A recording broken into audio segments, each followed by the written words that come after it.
Hello, and welcome back to Coder Kitty Decodes LSL, where I go over the specific syntax and arguments of different commands one by one, for those of you that prefer my way of explaining things.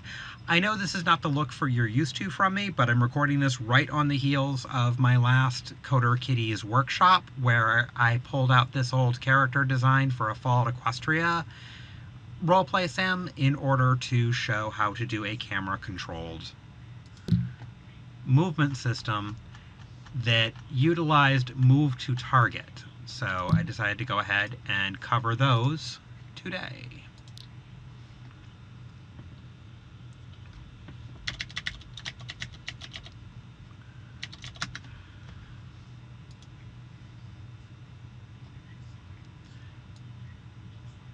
Alright. The way it's described in here is simply you need a vector target and a float tau. Tau is seconds to critically damp in. Basically, that is how regularly it's going to shove you towards the target destination. You'll also require a stop move to target in order to make this work. Otherwise, it's just going to keep on going until you shut down the script, which is not convenient. So the TAU that's just a seconds. It will basically relate to the speed. The lower the number, the faster you'll move. So just play around with that until you dial it in where you want it. And the target position is just a normal three-dimensional vector, the same thing we've dealt with in moving objects. That's covered a set object position is covered a little bit ago, so you can get that from there. Stop move to target.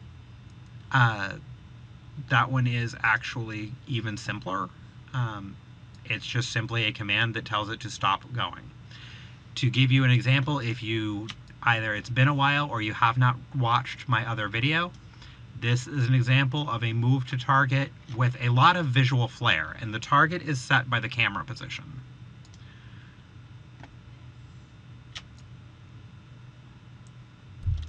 So that lasted 1 second, and the trail there, you can see how far that moved.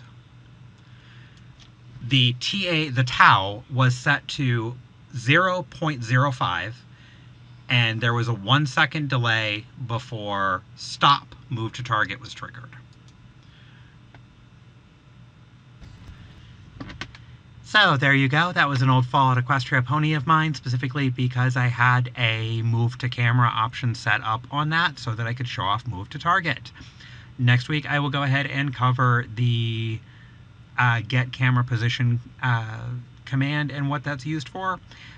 And I'll see if I can figure out what I can cover on Coder Kitty's workshop, where every lesson is a project and every project a lesson. I hope to see you all again next week. Until then, good day, good luck, good week, and happy coding. Meow.